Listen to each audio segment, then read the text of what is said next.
Academy for Social Change presents Ad Hominem Argument. You're watching your little cousins play, making sure they don't get into too much trouble.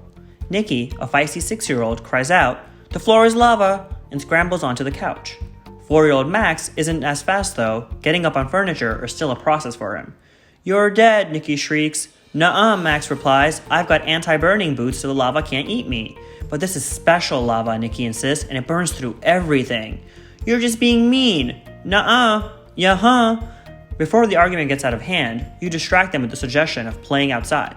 Lava is quickly forgotten in favor of space adventures and things stay civil, at least for a while.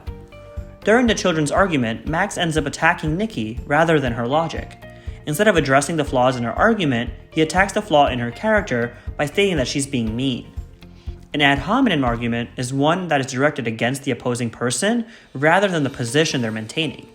It can be a clear, direct attack against their character or more subtly cast doubt on their personal motives. An ad hominem argument is often used so that one can undermine the opposition's case without having to directly confront and dispute it. Normally, facts are ignored in favor of appealing to emotions and prejudices.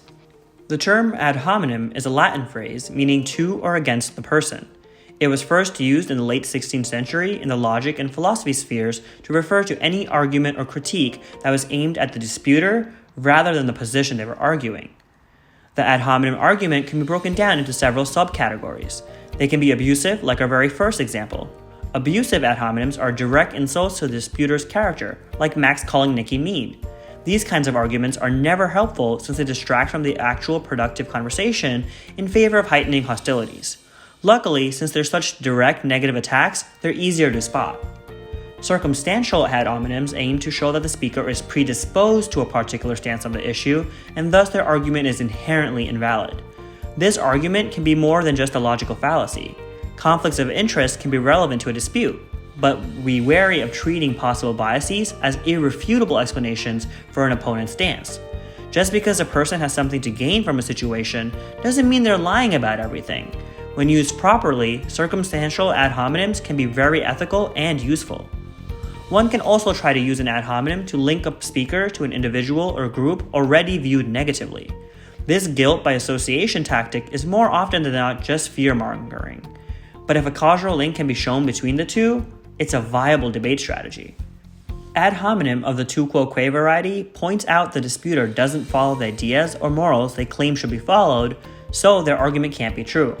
While this type of argument can seem irrefutable, it's far from it.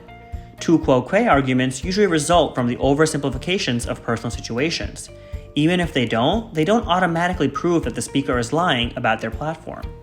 These are the more common types of ad hominem arguments you'll find used in every kind of debate, from everyday arguments to political debates. It's important to recognize them since they're generally logical fallacies. An ad hominem argument is so often just a non sequitur masquerading as important facts. However, it can be viable and logical to attack your opponent directly rather than their argument, provided that you have relevant facts at your disposal.